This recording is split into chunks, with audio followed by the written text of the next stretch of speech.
சிந்திப்போமே. 1808 தளர்ந்து ஒழிந்தேன் இனி இறங்காய். மாதவ சிவஞான சுவாமிகள் விளக்குகிறார்.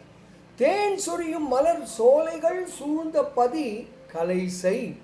அந்த கலைசையை தலமாக உடையவனே, யான் எனது என்பதால் செருக்கு விளைகிறது. அந்த செருக்கினால் வினைகள் எழுகின்றன. அந்த வினைகளால் பொறிகளின் வழியே போய் போய் ஆசையை பெருக்கிக் கொண்டே வருகிறேன்.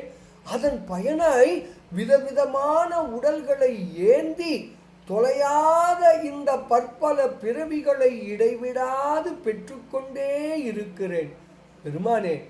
அதனால் தளர்ந்து போனேன், இழைத்து போனேன் பெருமானே.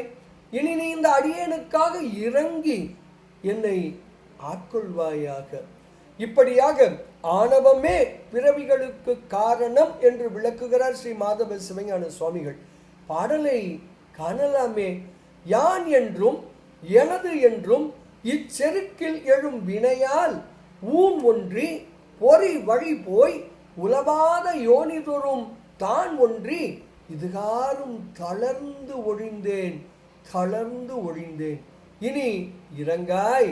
தேன் ஒன்றும் மலர் சோலை திரு கலைசை உடையானே, இனி இறங்காய், இறங்காய், இறங்காய் என்று ஸ்ரீ மாதவ சிவஞான சுவாமிகள் தனது கலைசை 18 அந்தாதி எனும் அற்புத நூலின் 20வது திருப்பாடலின் மிக அழகாக விளக்குகிறார்.